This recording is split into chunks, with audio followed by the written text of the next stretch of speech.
now go to chapter 19. God planned the details of the redemption of the people because they were in need of it. They've been getting sick. Things aren't going well. The ministry isn't happening the way it should. They've introduced people that shouldn't be there. They've left their attention off of what they should. They've gotten out there involved in the world as leaders and been so busy in what's going on out there that they're not busy doing what they're called to do. And you get to chapter 19, and God has to do a turnaround. And it says, "Then the Lord spoke to Moses and Aaron." Each passage we've been reading all day long starts with the same word. Then.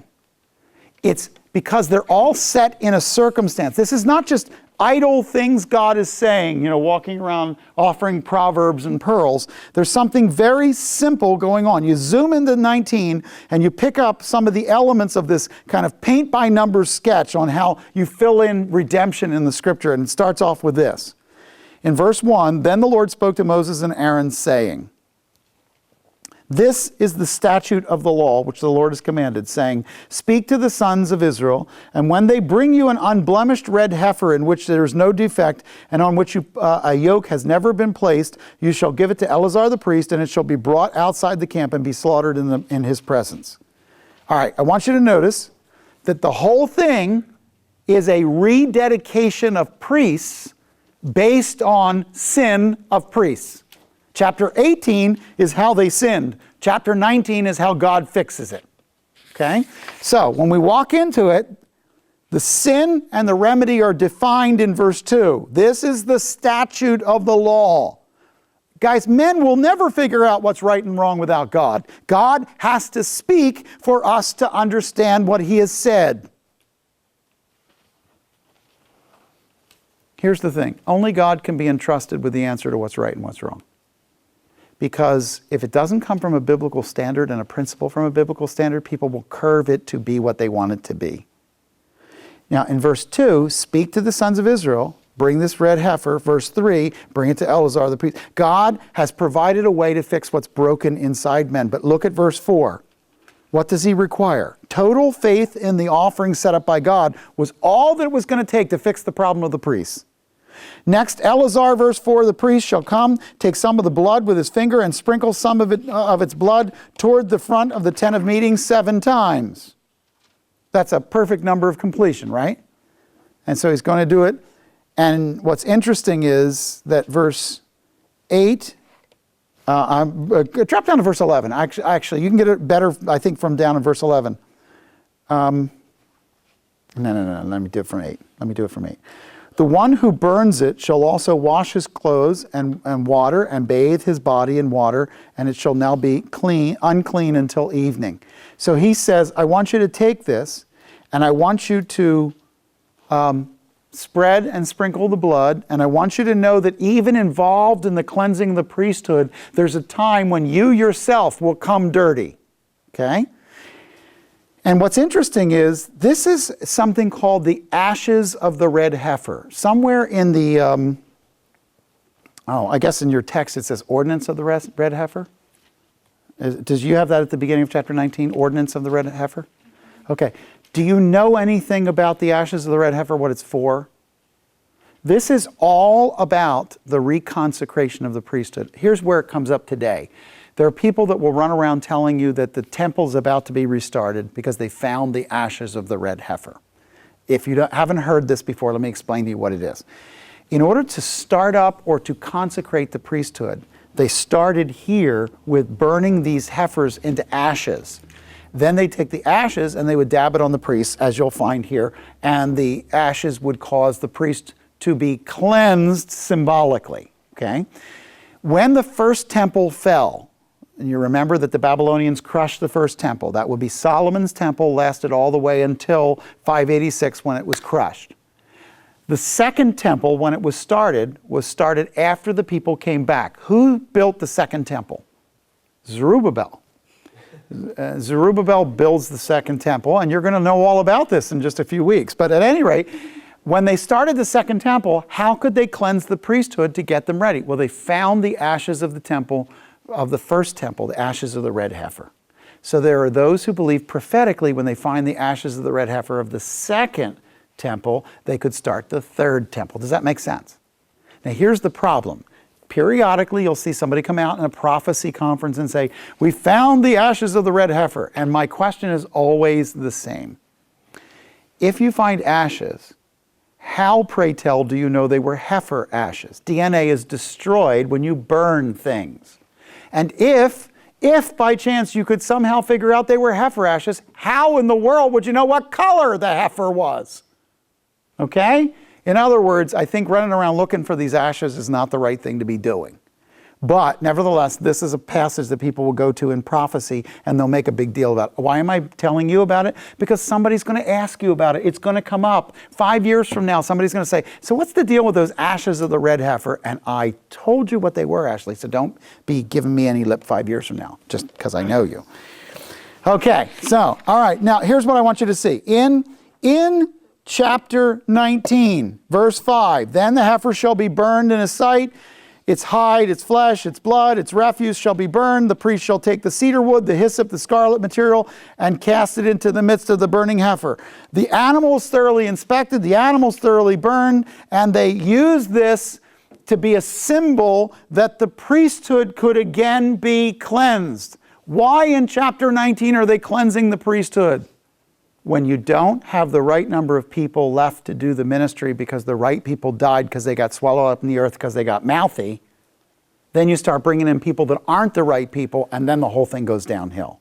What was the thing that got them to fix the priesthood? Do you remember? What caused them to stop and go, we got to fix this? Everyone was starting to die. People were getting sick and dying. So, in some cases, God used sickness and death to get people to understand something's wrong. Okay? By the way, in 1 Corinthians, you're going to see this again. When the church was bringing in people and some people were eating a full meal at their communion service and other people were going away hungry, Paul said, because of this, some of you are sick and some of you are dying. In other words, pay attention when a plague hits the church. There might be a problem. We might need to actually stop and talk about what we're doing. Now, what's important is this. God literally benches from the middle part of this passage, 19:7 through 19, 19:7 through 19:19, is God benching priests because of defilement. Let's establish that a believer can be benched without doing anything wrong. Is it possible that you can be defiled but not do anything wrong? Is everybody on that page? You understand defilement doesn't equal you did something wrong necessarily. Now, let me ask a second question. If you do something wrong, does it defile you? Yes. So sin is always defiling, but not all defilement is because of sin. Okay? In verses 7 through 10, the priest washes his clothes, bathes in water. Verse 8, the one who burns it, the stuff that has been burned, all the clothes and everything, washes his clothes and his body in water. And in verse 9, a man who is clean shall gather up the ashes of the heifer and deposit them from outside the camp in a clean place. And the congregation of the sons of Israel shall keep it as water to remove impurity. It is a purification from sin. It's actually ashes mixed with water. That's what it is. And that's going to purify you. Verse 10, the one who gathers the ashes of the heifer shall wash his clothes and be unclean until evening. So every person who's involved in the killing of the animal, the burning of the animal, the scraping up of the ashes, every person involved in it is defiled, though they're doing exactly the right thing. I'm telling you to do this, and then you're defiled because you did it. Because you're touching that which is dead, all kinds of things. One of the questions I put next to verses 7 through 10, and this is a question I put in my own Bible, is where does defilement fall in Christian teaching? Where do we teach about defilement? Because I never hear it, ever. Let me suggest to you that there is a teaching that is yet to be developed in the Christian church. And that is, are there circumstances in which God should sideline you from being in ministry right now? I mean, we intuitively say yes, but why don't we have any of those? We literally let people go right through the death of a loved one and come right back that Sunday and get back involved in their ministry. We don't have any standard of defilement. And let me suggest to you that we probably should have one. Even when you're walking in obedience to God, there are times when you will handle issues that are so difficult, the issues that relate to the fall of man, issues that relate to death and sin, that sometimes we should be set aside, that we shouldn't even be involved in ministry for a time. All I want you to see is that chapter 19 resolves the issue and makes it possible for us to see how God deals with them. Now, go down to 19 verses 20 to 22. Look at the purposes of benching. Why does God set aside leaders for a period of time? God did not create legislation without a purpose. He said, you are not clean. You must sit out ministry. Even though you're doing exactly what I told you to do, stop ministering.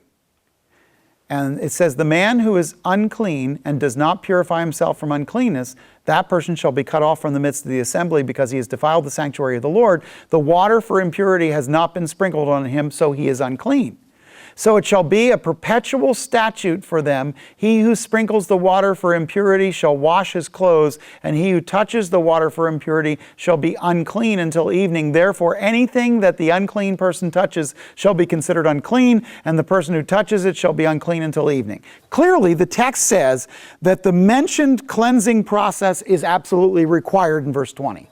It's not optional. If you want to be clean, you got to go through this, right? And in the second half of verse 20, the ramifications of being lax in this area it's bigger than just you, it's bigger than just your family, it's going to actually harm the worship center.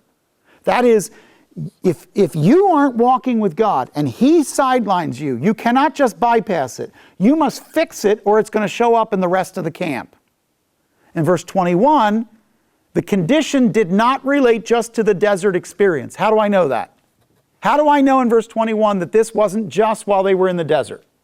Because somebody's going to go, well, that's because they were in the desert and they had certain laws in the desert. Why do I know that's not true here? Perpetual statute. Perpetual statute means it kept on going. And then it says, benching for defilement was God's idea. He's the one who did that.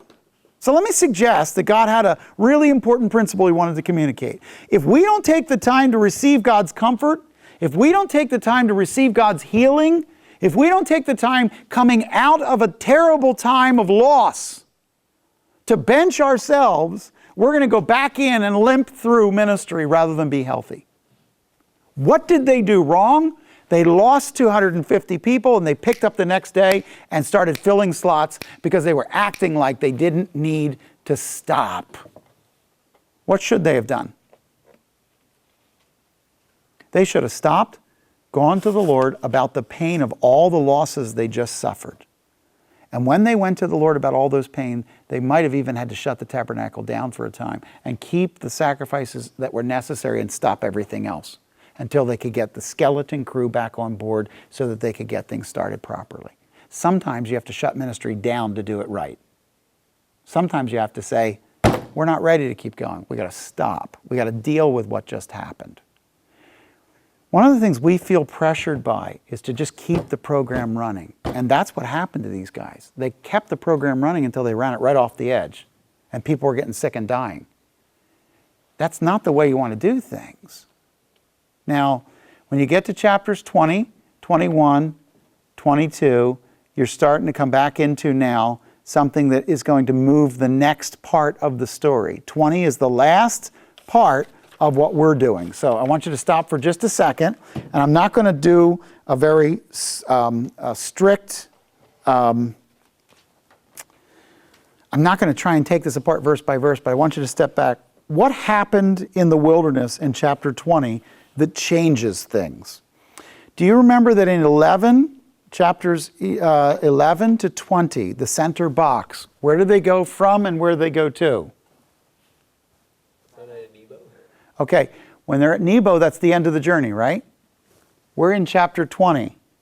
That means you are now 40 years later from when we started this morning. He has taken the big jump of the journey. See what I'm saying? Yes. Like chapter 19 to chapter 20? No, chapter 11 to chapter 20, and you don't have any sequence, you don't have any length of time, you just have a sequence of what happened.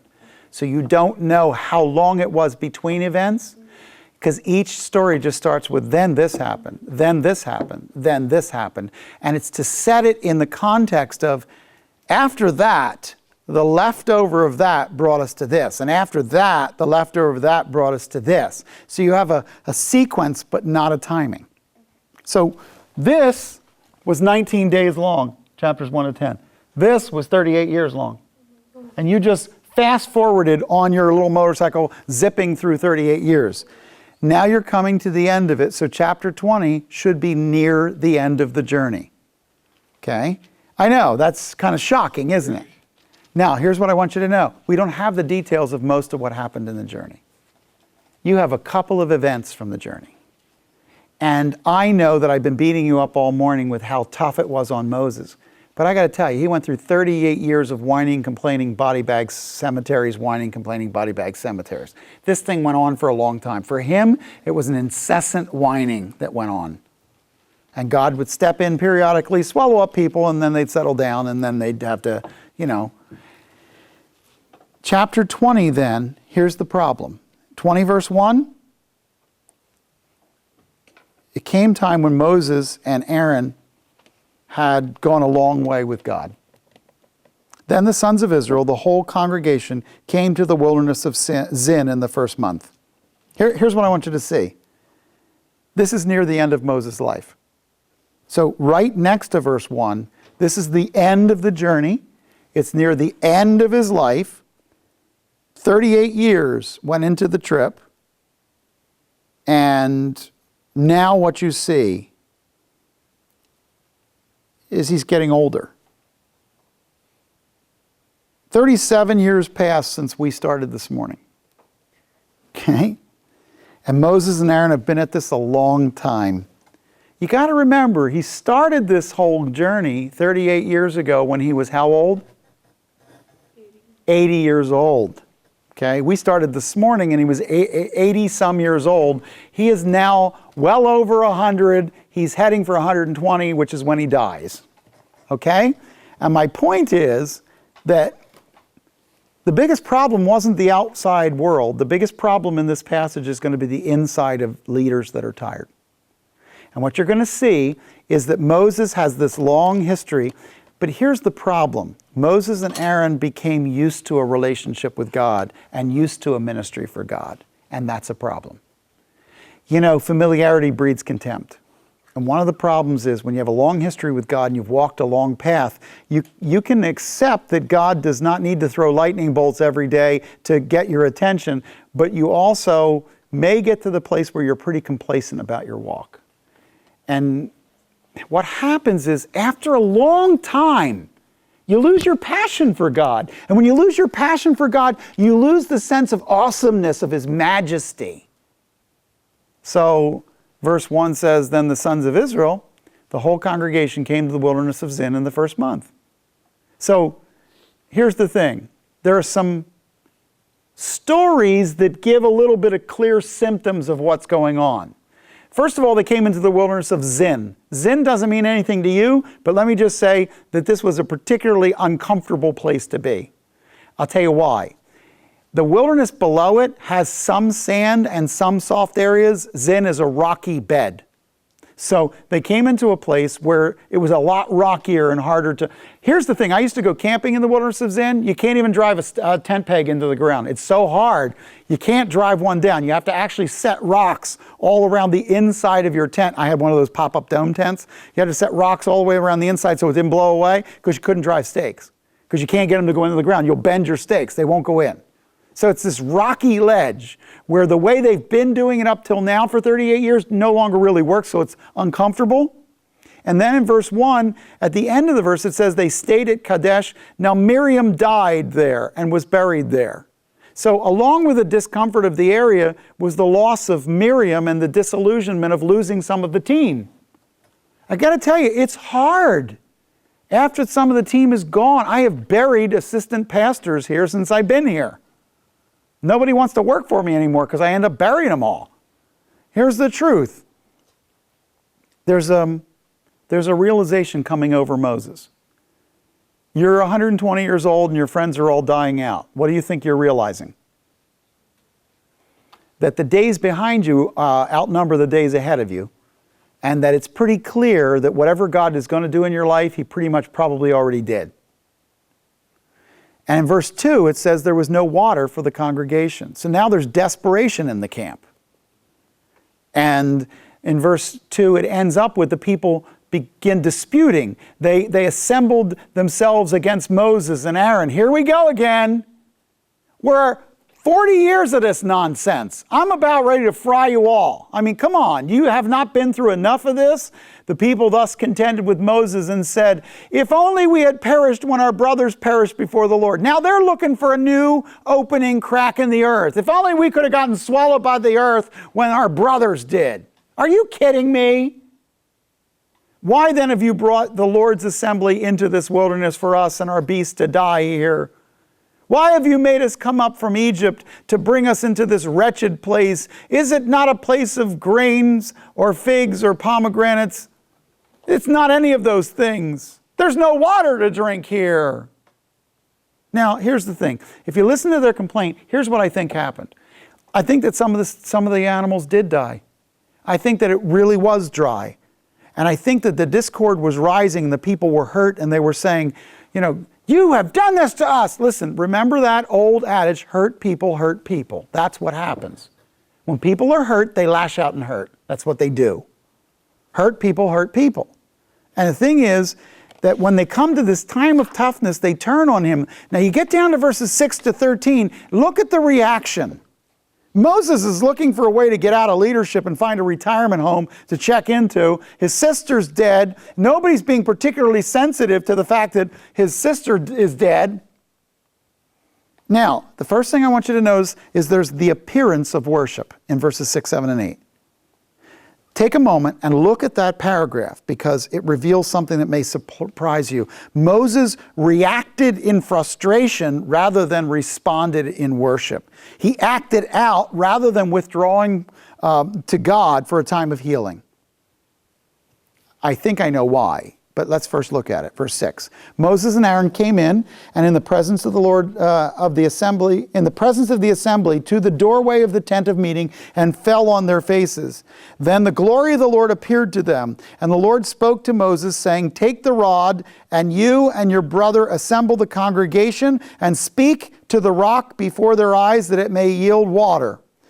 You shall thus bring forth water for them out of the rock, and let the congregation and their beasts drink. This is the second time they're going to get water from a rock. The first time, what did they do? They struck the rock because that's what God said. This time, God said, do what? Talk to it. I can strike a rock and get water. I know how to do that. But I cannot speak to a rock and get water. I don't know how to do that. Nobody knows how to do that. God said, just stand there. Don't do what you know. Do what I tell you. That's the point of it. When you don't do what you know and you do what I tell you, what's the word for that? Surrender. I need you to not do what you know how to do. Surrender to me and do what I tell you to do. Here's what I want you to know. In verses 6, 7, and 8, I can tell by their response that their knees were bent, but their heart was not yielded. You know how I know? Because of what he did immediately after. In verse 9, Moses took the rod from before the Lord, just as he had commanded him. And Moses and Aaron gathered the assembly before the rock, and he said, listen now, you rebels! Shall we bring forth water for you out of this rock? Shall we? That is, Aaron and I, bring water from this rock. By the way, that's exactly what brought water from the rock. It says, he struck this, right? It says, and Moses lifted up his hand and struck the rock, not once, but what? Twice. And water came forth abundantly, and the congregation and the beasts drank. This is a hardened veteran leader who was not listening carefully to God's word anymore. I've been at this. I'm 120 years old and I know how to do this, and I do not need you telling me how to do this, God. I'll just go out there and I will get them water if that's what they need. Fine. But what you don't understand until you look at the desert is that Moses knew he was at a place where there was water there. He understood how the metamorphic rock and the sedimentary rock came together. He knew he was at the right spot. He knew how to do it. That's his problem. You can get so good at doing ministry that you know how to do it. Then you no longer need God to do it, so you're just doing it. And instead of the water coming forth because God is showing himself, when you spoke, now you feel like you're just going to strike it. By the way, almost everybody will tell you this is just because he's angry. That's not what's going on here. I don't think that's what's going on here at all. He's not angry. He's not surrendered. He's not listening. He knows how to do it. He didn't speak to the rock. He spoke to the people. Would you please see that? God told him to speak to the rock. He didn't speak to the rock. He spoke to the people. He didn't speak to the cliff. He smacked the symbol of the holy place of God's enablement and God's endorsement. And by the way, he didn't do it once. He did it twice. In a very real sense. You know what one of the rabbis said about this passage? Moses prevailed over God's will. Moses forced God's hand. Moses did what he knew, not what he was told. He did the right thing the wrong way. He relied on his own ability and not God's power. See, only God could get water by speech. So finally, there was God's offense. I want you to get down to verse 12, because here's the important thing before we go to lunch. But the Lord said to Moses and Aaron, because you have not believed me. Circle believed. That's what he was upset about. Belief in the Bible does not mean that you hear me. Belief in the Bible is that you conform your actions because what I say is true. Okay? You did not treat me as holy in the sight of the sons of Israel. What's interesting is that he says, when you don't listen to my word in front of the people, you rob me of the chance of being distinct in front of their eyes. You stole my holiness. You don't have the right to do that. Boy, that's an important indictment, don't you think? Now, it's interesting because this is a tough truth to embrace. I want you to stop before you go to lunch and ask the question, this is a tough truth. Is it not plain that God truly wants from his people the observance of his word carefully, vigilance and obedience to the Lord and his word? Here's the real question. Is God in charge? Is he in charge of you? If not, here's what you should anticipate happening if God's not in charge. First thing, verses 14 to 21, delay of the progress. Delay of game. Because what happens is from verse 14 to 21, there's a story about how Moses sends out a messenger with a plea, with the history of the people. He wants Edom to let them go through. Edom flatly refuses to let them go through, and the response is underscored by a sizable force that they sent to end the discussion. Moses withdrew. The people were back into the tough landscape of Zin, walking in reverse of their goal. And water or no, this could not have been an easy march for that crowd to go backwards. They got all the way to the edge of the promised land, and now they're getting pushed to go back. So, first thing that happens when you don't take God's word seriously is you start going backwards in what you're doing. The second one is there's a diversion of the prize. The prize that was meant for you goes to someone else. What prize am I talking about in verses 22 to 24? They set out from Kadesh. The sons of Israel, the whole congregation, came to Mount Hor. Then the Lord spoke to Moses and Aaron at Mount Hor by the border of the land of Edom. Aaron will be gathered to his people. He shall not enter the land which I have given to the sons of Israel, because you have rebelled my commands at the waters of Meribah. But the word Meribah is striving. So what happens? What did they lose? They lost entrance into the land. Yeah, the vision starts to die, the worship starts to fade, direction becomes uncertain when people become lax, and now the key guy, Aaron, who's been the key runner of the tabernacle from the beginning of it, they're going to lose him. And if you go to 25 to 29, there's the death of the partner. Meandering Moses now faces a third penalty, another sting from death. Take Aaron and his son Eleazar, bring them to Mount Hor, strip Aaron of his garments, put them on Eleazar, so Aaron will be gathered to the people and die there. Moses did as the Lord commanded. They went up to Mount Hor, and in the sight of all the congregation, after Moses had stripped Aaron of his garments and put them on with the son of Eleazar, Aaron died there on the mountaintop. Then Moses and Eleazar came down from the mountain. When all the congregation saw that Aaron had died, all the house of Israel wept for Aaron 30 days. They never reached the potential where they could have gone. And so they come to a mountain that's part of the mountain range that ends. Hor is south of Nebo, but it's on the same mountain range. And so they get this far, and in the end, they are facing now the loss of their leader. Yes, Zoe? But Aaron did a lot of other things, right? Yes. Like this one thing. What's that? It was like this one thing, and Moses. I think that they both participated together. Moses, by the way, is going to die very close to here. It's late in his life. This is late in the game. But I think Moses and Aaron talked their way into being okay with ministry by operating it by themselves. And that's a very dangerous thing to be doing. I think at the end of this, Moses has to drag himself through the last box and prepare to enter. And by Deuteronomy 34, Moses will view the promised land, and by 36, he's dead.